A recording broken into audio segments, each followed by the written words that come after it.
السلام علیکم ورحمۃ اللہ وبرکاتہ۔ عذاب قبر کے حوالے سے بعض لوگوں کے ذہن میں اشکال ہوتا ہے کہ چونکہ فیصلہ جو ہوگا سزا یا جزا کا وہ قیامت کے دن ہوگا، لیکن عذاب قبر پھر کیوں ہوتا ہے؟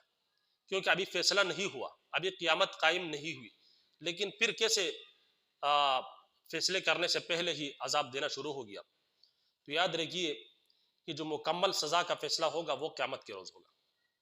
باقی بعض گناہ سے ہوتے ہیں کہ جس کا سزا دنیا میں مل جاتا ہے، قرآن و حدیث میں اس کے ثبوت ملتے ہیں۔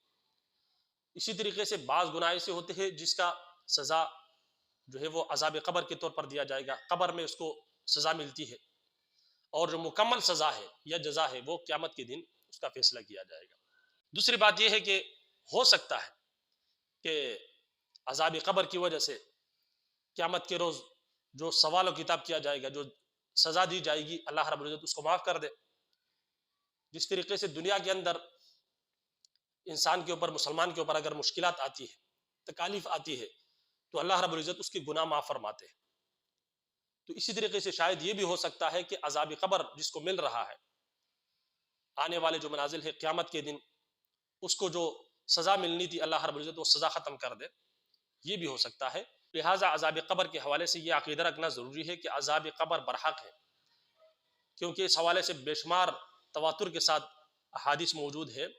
اور ایک حدیث بہت مشہور ہے کہ آپ صلی اللہ علیہ وسلم ایک راستے پر سے گزر رہے تھے، دو قبروں میں سے آواز آئی انسانوں کی، تو آپ صلی اللہ علیہ وسلم نے فرمایا کہ ان دو لوگوں کو جو ہے وہ عذاب قبر ہو رہا ہے، اور عذاب کسی بڑے وجہ سے نہیں ہو رہا، کسی بڑے گناہ کی وجہ سے اس کو عذاب نہیں ہو رہا، بلکہ ان کو چھوٹی سی گناہ کی وجہ سے عذاب ہو رہا ہے۔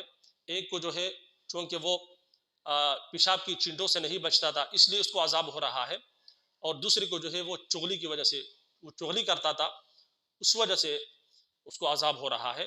تو پھر آپ صلی اللہ علیہ وسلم نے ایک ٹہنی منگوائی، تر ٹہنی منگوائی، اس کو دو ٹکڑے کر کے ایک قبر پر ایک حصہ رکھا اور دوسرے قبر پر ایک حصہ رکھا۔ تو صحابہ نے عرض کیا اللہ کے رسول یہ آپ نے کیوں کیا اس طریقے سے؟ تو آپ صلی اللہ علیہ وسلم نے فرمایا کہ شاید ٹہنی کے سوکھنے تک اللہ رب العزت ان کی عذاب میں تخفیف کر دے، کمی کر دے۔ تو یہ جو ہے اس کے علاوہ بے شمار احادیث سے ملتی ہے کہ جس میں عذاب قبر کا ثبوت ملتا ہے۔ تو لہٰذا عذاب قبر جو یہ برحق ہے۔